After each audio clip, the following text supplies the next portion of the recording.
હાલ યુએસએના પ્રવાસે છું. અહીંયા એક વસ્તુ જોવા મળી કે આ લોકોને માનવ દેહનું મનુષ્ય જિંદગીનું બહુ મહત્ત્વ છે. કદાચ આનું કારણ એ હશે કે 7 ભારત ભેગા કરો ત્યારે એક અમેરિકા બને. એની સામે એની વસ્તી છે 30 કરોડ. આપણે ત્યાં અમેરિકાના 7મા ભાગનો ભૂમિ વિસ્તાર છે અને તો પણ આપણે 145 કરોડ છીએ. એટલે એક માખી મરે, એક મચ્છર મરે કે એક મનુષ્ય મરે, આપણને ખાસ કંઈ ઝાઝો ફરક પડતો નથી. આ લોકો માટે માનવ જિંદગી અત્યંત કિંમતી છે અને એટલા માટે અહીંના કાયદા કાનૂન, અહીંની વ્યવસ્થા, અહીંની જે કંઈ સિસ્ટમ છે બહુ અદ્ભુત છે.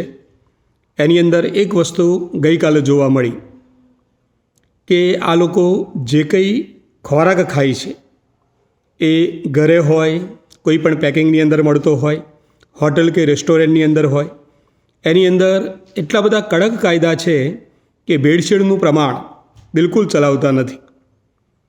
આ કાયદા જોઈને, એમના આ નીતિ નિયમો જોઈને મને એક વિચાર આવ્યો કે આપણે ત્યાં છેલ્લા 4-5 વર્ષથી તો ખાસ જોઈએ છે કે ભેળસેળનું પ્રમાણ અત્યંત એટલે ખૂબ બધું વધી ગયું છે. પેપરની અંદર આવે પાણીપુરીની લારીવાળાનો અખાદ્ય બટાકાનો જથ્થો પકડાયો. પાણી પીવાલાયક કે ખાવાલાયક નહોતું, એ અધિકારીઓએ ઢોળી દીધું. આપણને વિચાર એ આવે કે બસ માત્ર 6 મહિને એક વખત આ લોકોના 10 કિલો, 12 કિલો, 15 કિલો બટાકા જતા રહે, કે 6-12 મહિને એક વખત એકાદ 5-25 લીટર પાણી જતું રહે, એનાથી આ ભેળસેળવાળા સુધરશે ખરા? એના માટે કોઈ કડક કાયદો, કોઈ કડક જોગવાઈ, કોઈ કડક સજા કદાચ છે જ નહીં.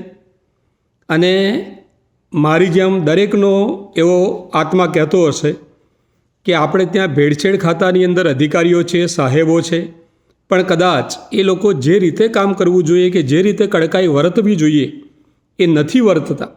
અને એટલા માટે સારા બેનરની દુકાનો, સારી મીઠાઈ અને ફરસાણની દુકાનો, એની અંદર પણ દર 2-4-5 મહિને પેપરની અંદર લિસ્ટ આવે કે સબ સ્ટાન્ડર્ડ ને સ્ટાન્ડર્ડ ને આ પ્રકારની વસ્તુઓ, ને કોઈનો માવો, ને કોઈનું પનીર, ને કોઈનું ચીઝ, ને અખાદ્ય એવું પકડાયું અને એની અંદર 30,000નો દંડ, 50,000નો દંડ.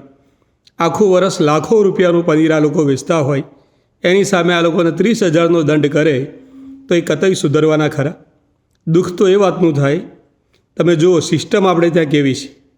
કોઈ એક દુકાનવાળો કાજુ કતરીના 1 કિલોના 1200 રૂપિયાનો ભાવ રાખે છે.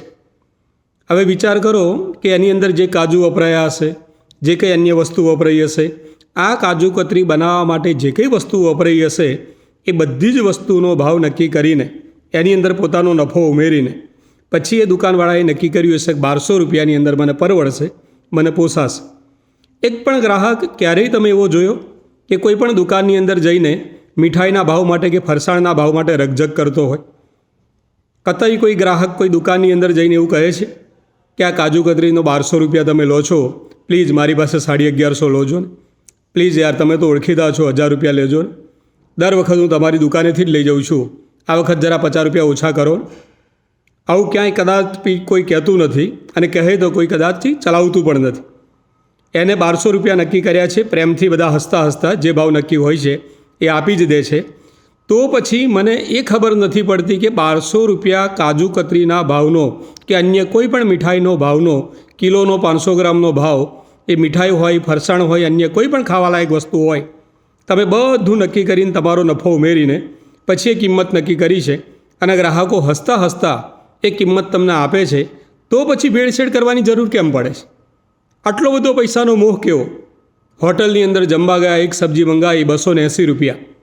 બધું નક્કી કર્યા પછી તમે નક્કી કર્યું હશે કે આટલો વાટકો ભરીને આ સબ્જી આપવાની છે અને 280ની અંદર આપણને બધું જ મળશે, ઉપરાંત નફો પણ મળશે.